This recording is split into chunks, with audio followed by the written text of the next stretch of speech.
이렇게 그냥 굉장히 뭐 자연스럽게 하면 되겠네요. 네. 시작하겠습니다. 예. 선생님 반갑습니다. 예, 반갑습니다. 간단하게 자기소개 한번 해주시겠어요? 네, 저는 전남 곡성에서 농촌 목회를 하고 있는 선한농부교회 이형균 목사라고 합니다. 반갑습니다. 첫 번째 질문으로 곡성에서 사역을 시작하시면서 이곳 고달면에 이런저런 변화가 생긴 걸로 알고 있는데 지역사회에 어떤 긍정적인 변화가 생겼나요? 농촌이라고 하는 곳에 새로운 교회가 들어선다는 것이 시대적으로 볼 때 참 어려운 일인데 저희 교회가 그런 시도를 하고 있는 것 같습니다.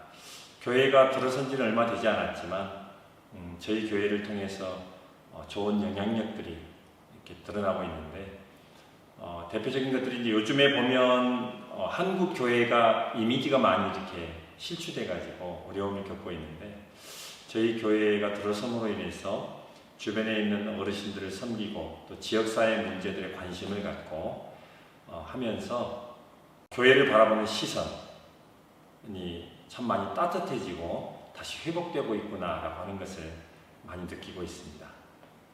알겠습니다. 다음으로 농촌교회에서만 느낄 수 있는 특별한 보람이나 감사한 게 있다면 말씀해 주세요. 네, 이제 도시교회에서 보면 너무나 또 제도적이고 조직적이고 그리고 항상 시간에 쫓겨서 목회를 하면서 물론 보람도 있고 의미도 있지만 참 심신이 많이 지친다라는 생각을 하게 되는데 농촌에 와서도 물론 바쁩니다. 먹고 사는 문제도 바쁘고 농사도 지어야 하고 많은 일들이 있지만 이 자연 속에서 목회를 하다 보니까 그 치유의 속도가 빠르고 말씀이나 다른 어떤 생각의 거리들을 가지고 고민하고 생각할 수 있는 생각이 깊어진다 그럴까요? 그런 시간이 많은 것이 가장 유익한 점인 것 같습니다.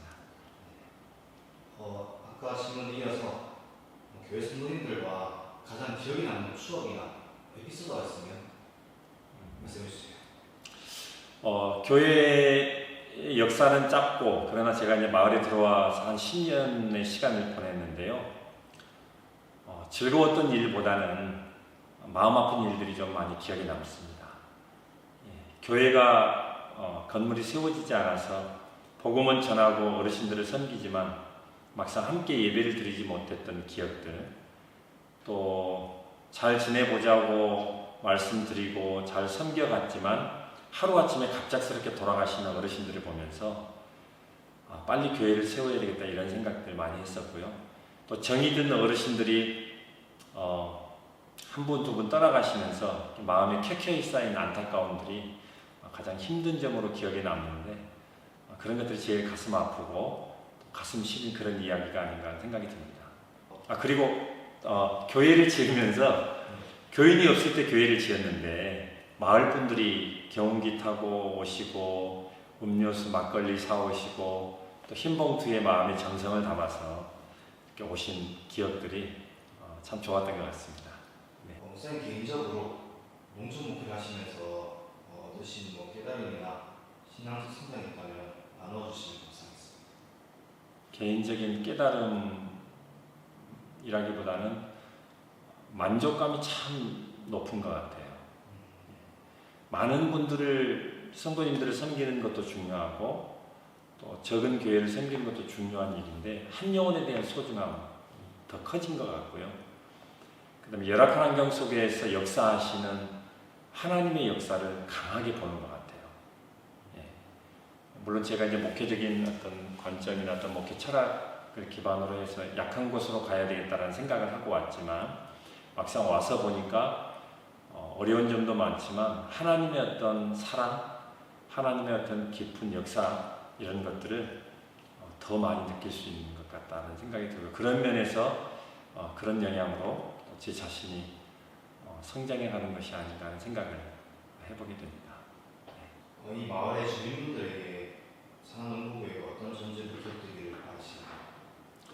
그냥 한마디로 딱 정의하자면 산 위에 있는 언덕 위에 있는 등대, 캄캄한 바다를 항해하는 배가 등대를 보고 방향을 바로 잡고 갈 수 있는 것처럼 이 마을의 언덕 위에 있는 선암농부교회가 그들에게 도움이 손길이 되고 또 그들의 있는 삶의 방향과 목표를 어떻게 잡으면 되는지를 가르쳐주는 좋은 영향력을 끼치는 산 위에 있는 등대 그런 역할을 하고 있고 또 할 것으로 하고 싶습니다. 네, 밤에 보면 십자가가 마치 등대같이 네, 밝혀지더라고요. 그렇죠. 만약 목사님께서 새로운 사역을 시작할 수 있다면 어떤 사역을 하고 싶으신지 또 그 이유도 말씀해 주시면 감사하겠습니다. 처음에 아무것도 없는 상태에서 그 맨 바닥에서 이제 그 생활을 해야 되고 생활비를 벌어야 되고 또 교회 건물을 지어야 되고 또 땅도 구입해야 되고 그런 시간을 십수년을 이렇게 거쳐왔는데요. 지금의 상황은 이제 과도기적인 상황 가운데 있습니다. 무언가를 해보고 싶은데 막상 젊은 사람들은 없고 그렇다고 교회 재정이 넉넉한 것도 아니고 역시나 생활비는 또 각자가 벌었어야 되는 그런 상황인데 어느 정도 이제 성장을 해가면서 보니까 농촌교회의 가능성을 보게 되는 것 같아요. 그러면서 어떤 기반을 준비해야 농촌으로 들어오는 귀농 귀촌인들을 또 복음화하고 또 그렇지 않고 마을에서 돌아가신 분들, 마을이 비는 상황을 다른 분들로, 다른 대체적인 것들로 채워 넣을 것인가 이런 고민들을 하게 되고요. 또 도시에 있는 성도님들이나 도시에서 농촌으로 오고 싶어하는 사람들이 와서 정착할 수 있는 그런 어떤 환경, 그런 상황들을 만들어가야 되는 그런 것들을 이제 절실히 느끼고 있습니다. 그런 의미에서 볼 때 경제적인 기반이 되는 그런 사업들을 좀 농업 관련된 사업들을 조금 해보고 싶고요. 그로 인해서 농촌으로 들어오고 싶고 농촌에 온 사람들이 잘 정착하고 또 교회에 나올 수 있도록 하는 것이 제가 생각하고 있는 비전입니다. 도시에서 여기로 오시는 분이 또 있나요? 네, 지금 인근의 광주나 순천, 광양 그리고 읍내, 가까운 읍내에서도 성도님들이 계속해서 오고 계신데 또 매달 상당히 많은 숫자가 탐방도 오시고 또 예배도 드리고 가고 그런 상황 가운데 있습니다. 그래도 좀 지역 사회에 좀 많이 알려졌나 봐요. 네, 소리 소문 없이 알려지고 있는 것 같습니다. 좋은 영향력이 잘 미치고 있는 것 같습니다. 네. 앞으로 이제 계획과 비전이 있다면 말씀해 주시겠어요? 이제 방금도 말씀드렸지만 농촌 교회에는 제가 생각하는 농촌 교회는 농촌에 있는 교회가 아니라 농업을 감당하는 교회가 진정한 농촌 교회다라고 생각을 합니다. 지금 농업이라고 하는 분야가 바깥에 세상에 나가보면 식량 문제와 직접 연결이 되어 있고요. 그리고 사람들이 찾아와 쉼을 얻을 수 있는 중요한 공간으로서의 가치도 함께 가지고 있는 곳인데 농촌에 위치한 교회는 농업을 안고 가지 않으면 이 마을에 한 분의 어르신들이 남을 때까지 지속 가능성을 유지할 수 없다고 생각을 합니다. 그런 측면에서 어떻게 농업을 조금 더 전문화하고 농업을 활성화하고 또 농업 인구를 유입하고 또 교인들이 함께 농사를 짓는 그런 일을 감당할 것인가 라고 하는 고민과 비전을 갖고 있고요. 그로 인해서 이제 농산물들을 가공하고 또 생산하고 판매하고 하는 그런 것들을 함께 해보기 위해서 그 기반 시설을 만드는데 어떻게 하면 잘 감당할 수 있을까 이런 고민을 가지고 있는 것 같습니다.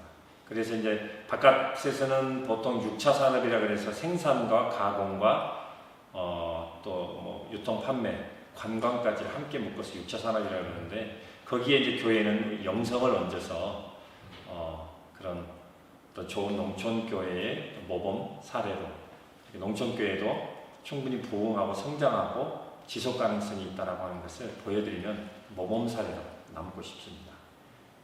마지막으로 이 지역에 대해서 교회에 대해서 기도 제목이 있으면은 교회 성도님들이 또 기도해 주실 건데 한두 가지 정도, 세 가지 하셔도 되고 좀 말씀해 주시면 감사하겠습니다. 가장 큰 기도 제목은 남겨진 어르신들에 대한 복음화죠. 동네에 와가지고 이제 건물도 없고 여러 열악한 상황 가운데서도 마을을 찾아뵙고 어르신들의 일을 돕고 하면서 그분들이 예수님을 영접하고 돌아가신 분들이 꽤 됐어요. 예. 그런 것들을 보면서 어르신들의 마음이 쉽게 열릴 수 있는 상황이다. 예. 몸은 연약해지고 마음도 이제 약해지다 보니까 의외로 복음이 잘 이렇게 그들의 마음 가운데 들어가게 되더라고요. 그래서 어르신들 한 분도 빠짐없이 이 곡성 지역에 또 제가 섬기는 고달 지역에 어르신들이 모두가 다 복음을 듣고 영접하고 돌아가실 수 있었으면 좋겠다라고 하는 게 첫 번째고요. 그 다음에 제가 섬기는 이 선한농구 교회가 섬기는 이 지역이 농업 특성화된 교회의 역할로 인해서 지역이 활성화되고 또 많은 사람들이 농촌으로 오는 그런 곳이 될 수 있도록 두 가지 기도해 주시면 좋겠습니다. 고달면에 사람이 몇 명 정도 되실까요? 고달 면에만 지금 1,000명이 안 되는 주민들이 계십니다. 면 인구 치고는 그렇게 많은 인구는 아니고요. 한 800에서 1,000명 사이 정도로 지금 계시는 걸로 알고 있습니다. 아직 갈 길이 예, 갈 길이 멀고요. 예. 그러나 이제 제가 10몇 년을 이렇게 사역을 하면서 보는 것은 하나님이 원하시는 것이 무엇인가를 고민하고 용기 있게 도전할 때 정말 생각지도 못한 하나님의 역사가 나타나더라라고 하는 것을 경험했고요. 해보려고 하지 않는 사람에게는 그런 기회가 주어지지 않는 것 같습니다. 이 땅을 살아가면서 안정적인 시스템 안에서 무언가를 해내는 것도 중요하지만 광야 같은 곳, 외지에서 버려진 곳에서 하나님의 마음을 품고 고생하고 수고할 때 하나님께서 만져주신 그 만짐의 손길이 느껴지고요. 사람들이 변화되고 환경이 바뀌어지고 마치 어둠 가운데 빛이 임하는 것 같은 그런 은혜의 역사를 경험하게 되는 것 같습니다. 성산교회가 이 지역에 정말 등대와 같은 역할을 잘 할 수 있도록 저희가 힘써 기도하겠습니다. 감사합니다. 네, 인터뷰 수고하셨습니다. 감사합니다.